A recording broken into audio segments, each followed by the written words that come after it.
Well, Jeff, let's start by taking a step back and talking about where things stand in the media industry right now. We were just listening to Kevin Mayer. He was on stage just before us talking about some of the disruption that's happening specifically at Disney. But when you take into account what's happening across the landscape, where do you see the future of media going?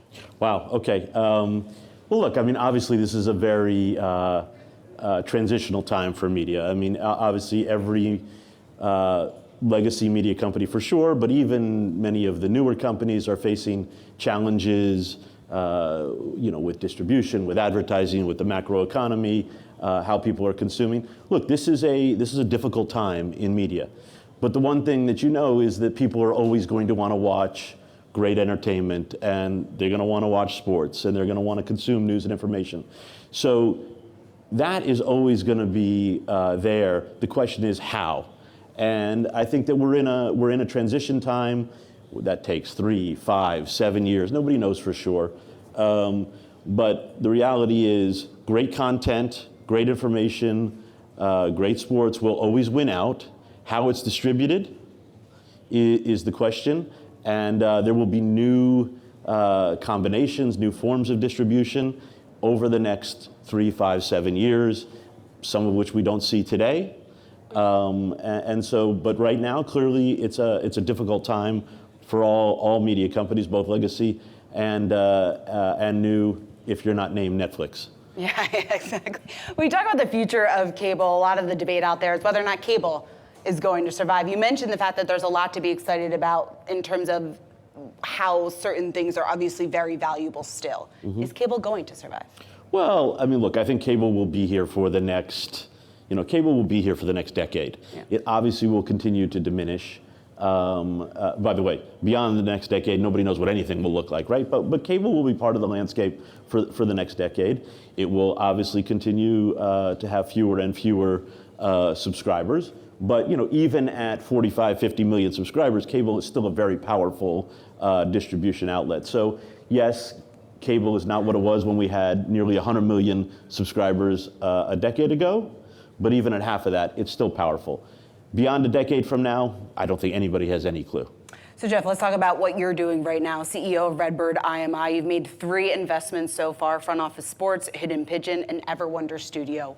Why do those investments make sense given the changes that you were just talking about within the environment, within the industry? Yeah, well, I think that they make sense because, go back to what I said before, great content will win. And no matter what the distribution mechanism is, you're going to want great content. And so what we're looking at is trying to build over time, invest in, acquire platforms in the entertainment space and in the news space, and scale them and grow them globally. So global platforms on the news and entertainment sides. And within entertainment, that'll be scripted, unscripted, children's, gaming, whatever. And so, the 3 investments that we've made thus far, Everwonder's a nonfiction studio producing documentaries and series on the entertainment side. Hidden Pigeon Company is the intellectual property of the incredible children's author Mo Willems. Anybody who has kids ages 4 to 9 will know that Mo Willems is the leading author, and so that's an opportunity to further push his great intellectual property into video, and then Front Office Sports is really a new digital outlet that's covering the intersection of sports and business, and so that moves us into the digital news and information space. So that's really how they play into our hopes to build over time 2 platforms, news and entertainment, that are global, independent, and scaled. So let's talk a little bit more about some of the disruption, not to focus on Disney once again, but I'm curious to get your perspective on what is happening right now. Bob Iger, back as CEO, he's laid out a number of initiatives, changes that he has already made to the company. I'm curious what your advice would be to Iger today. Oh, well, first of all, I am in no position to give Bob advice, and Kevin was just here and obviously knows far better than I. But look, as Kevin noted, Bob has been one of the greatest CEOs in all of industry. He'll, clearly he has challenges as they were just discussing, as we were talking about. Every media company faces them. I'm in no position to offer advice, but clearly they are going through that transition that I was talking about, and even Disney is not immune to that. And so I think that shows you that everyone is really struggling. We're in this transition period of the next few years where what we have known will be very different. The one constant will be the great sports that are on ESPN, or the great content that's on Hulu, or the cable networks there. And that comes back to, I think the thing that will succeed is great content, no matter what the distribution mechanism or platform is, whether it's something like TikTok or something like ESPN, or one of the legacy cable outlets. They all need great content. Jeff, when we talk about ESPN and really sports just in general, when you talk about the rights deals that have come up, the NBA coming up next, obviously costs are exploding. So when you take a look at ESPN, that division within Disney, I guess, is there a sustainable path when you're trying to balance some of the costs and what's necessary in order to get that great content that you're saying is so valuable? Well, people are going to have to pay for that content, and if as Kevin was discussing, it goes all digital and it goes to ESPN Plus, there will become a price point that they'll need to charge in order to make a sustainable business that will allow them to continue to pay those costs. Look, there is always going to be great demand to watch great sports, and the NBA will be the beneficiary of that in the next contract renewal, and I think Adam Silver is in a great position, and they'll reap the benefits of that. I think that sports rights are worth it, and I think that's what we've continued to see. There's nothing stronger. There's no brand that's greater in the United States, and now beyond the United States shores, than the NFL. And everybody always worries about how much that was going to cost, and yet it's the single most important asset for many of these media companies. Yeah, certainly, and obviously attracting huge bucks. Jeff, let's talk about where you were before RedBird, IMI, and that's CNN. Mm-hmm. President of CNN. There was a story that ran over the summer talking about if CNN were to ever be put up for sale, that you would potentially be interested in buying it, a potential suitor. Any truth to that? Well, what that story said was that we were trying to buy it, and there was absolutely no truth to that whatsoever. Would you ever be interested in these cases? Look, I think what we've said on that, we're certainly not looking at it. It's not for sale. I think what we've always said is any asset of that stature, CNN is a fantastic asset. Anything that came to market, we would obviously look at.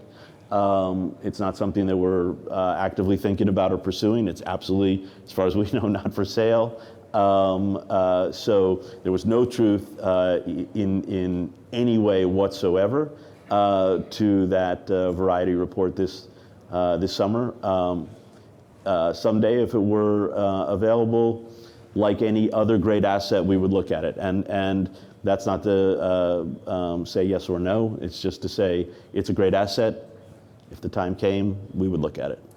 How does a company like CNN, obviously they're pushing into streaming as well as CNN Max now, how do they walk that fine line, trying to maintain those lucrative cable contracts, but also making sure that they're positioned to be a dominant player when we talk about the transition to streaming? Yeah, well, look, this is something we were thinking about when we were there, and obviously it's a major focus for them today, as it needs to be. The reality is you have to meet the consumer where they are. And I think that the linear aspect will continue to be important, but they have to, play digitally, they have to play in streaming, and they're going to have to balance that transition. It is going to be difficult. We saw that was going to take some time, and we were conscious of that. I'm sure that they've got a very good management team in place there. They'll have to navigate that. It's obviously going to affect the bottom line in the short run, but that's what's going to have to happen as all of these companies make that transition. But they have to. So if it's inevitable, they need to do it. When you talk about that transition, more specifically the timeline, I guess what does that timeline look like? Yeah, I mean, look, I think it's begun, right? How long it takes and how quickly you get there. I don't think you can fully give up on the established linear audience that's there. I think you're going to have to play in multiple arenas for a little while, and that that will, there is a cost of doing that. And I think that each of these companies is just going to have to navigate that transition. That's something that we were thinking a lot about as we were prepared to make that transition at CNN. And you need patient ownership that will, you will win on the other side once you get there, but it's all about the transition. Jeff, let's turn to the 2024 election. Here we are just about a year out. There was a New York Times poll earlier this week talking about the fact that former President Donald Trump is leading in key swing states. When you think about another potential Trump presidency, the risks that are associated with that, and what you learned or your biggest takeaways from covering 2016, his presidency obviously, and then the 2020 election. Yeah, 2016, 2020, and now 24. Look, I mean, I think that, I think a couple of things. One, there's a lot of people in this country who don't see risks associated with that possibility. And I think that you have to acknowledge that as well, right? I think that the reason that a lot of people woke up in 2016 and were surprised that Donald Trump had won is because they never really took that seriously. And I think that anyone who doesn't think that that's a distinct possibility here in 24 is fooling themselves. So that is real, and you have to acknowledge that a lot of those people who support him don't see it as a risk.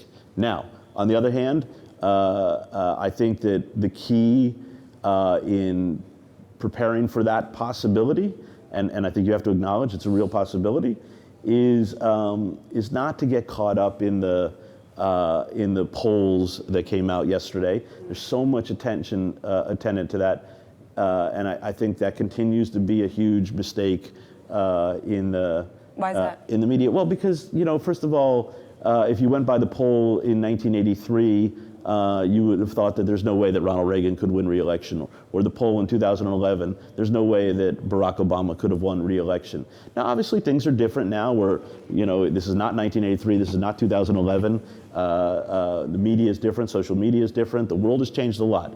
Having said that, I think that, I made this mistake, so I always try to, be self-aware of these things.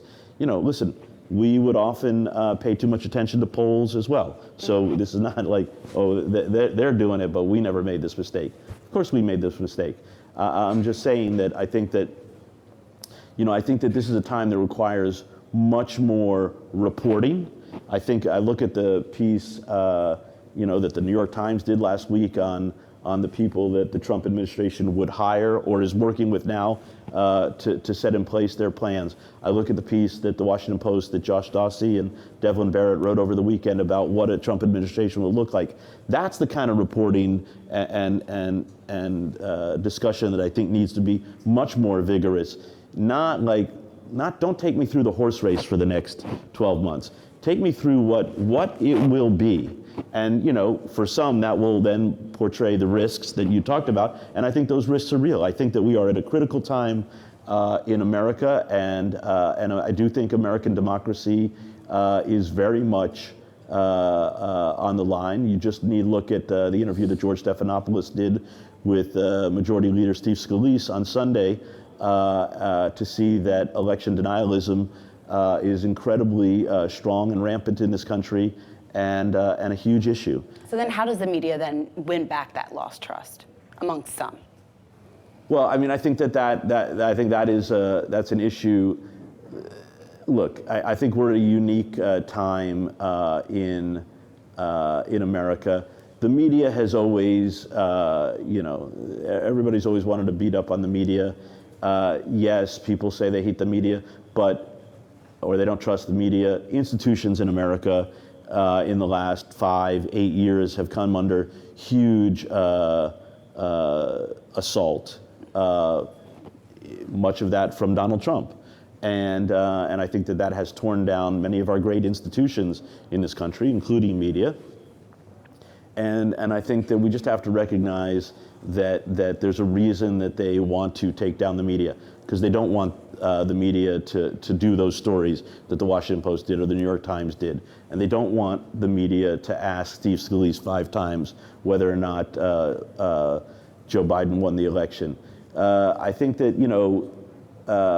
if you focus on how do we win back that trust in the media, then you might be afraid to do your job. Mm-hmm. I think the key is do your job, seek the truth, don't give air and time to those who lie, and over time the truth will win out. But if you don't if you don't keep going, then I think we could be in for a huge issue. And I think this is as serious a time for American democracy as we've seen maybe in 250 years.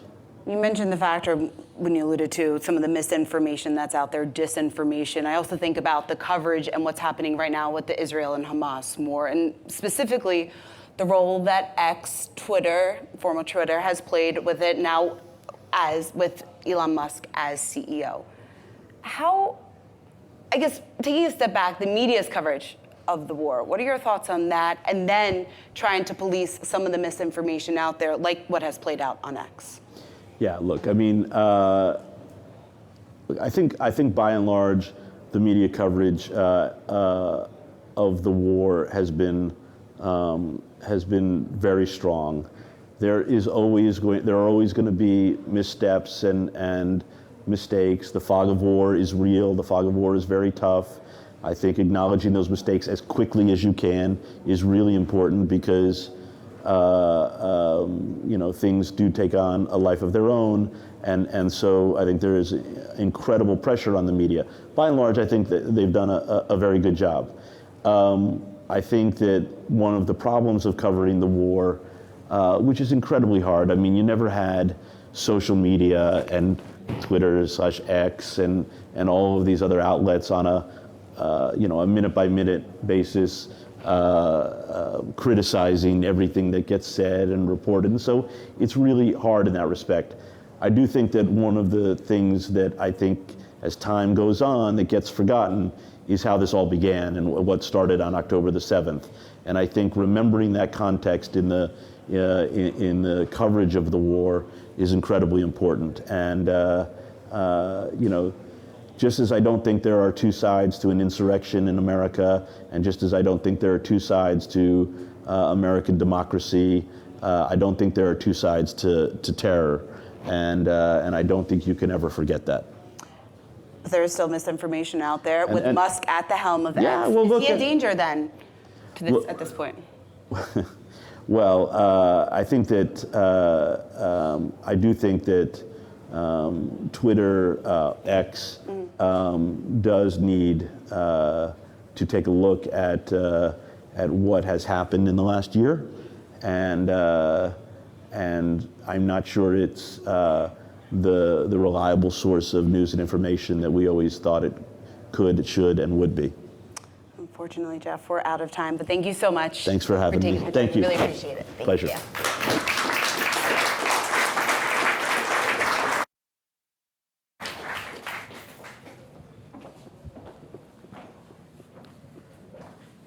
Wise words, the truth prevails, and I am a firm believer that it will. So thank you to Seana and Jeff for that. All right, what a great morning this has been. At least I, for one, I'm certainly enjoying it. I hope you have too. We're about to break for lunch, so we invite those of you here at Moonlight Studios to enjoy your kava bowls, because he really did leave us lunch. It wasn't a joke. And be sure to check out the company's stock while you're at it. Yahoo Finance, all new. Check out the site. Check out all the really awesome features. We're going to return to the main stage in about a half hour. If you are watching today's event on Yahoo Finance, we're going to toss you to our halftime report, which is down at the New York Stock Exchange, hosted by Akito Fujito and Josh Lipton. But first, we're going to take a word from our sponsor. Rock, paper, scissors? He just played paper. He'll do it again. No, rock, Men statistically play rock, but he played paper and lost, and the mind works in patterns. He's going scissors. He knows I know he'll go scissors, but knowing I know he knows. Scissors, shoot. Thought we were doing rock, paper, scissors, shoot. It's always rock, paper, scissors. Think like a trader? Join the club, genius. Tasty Trade.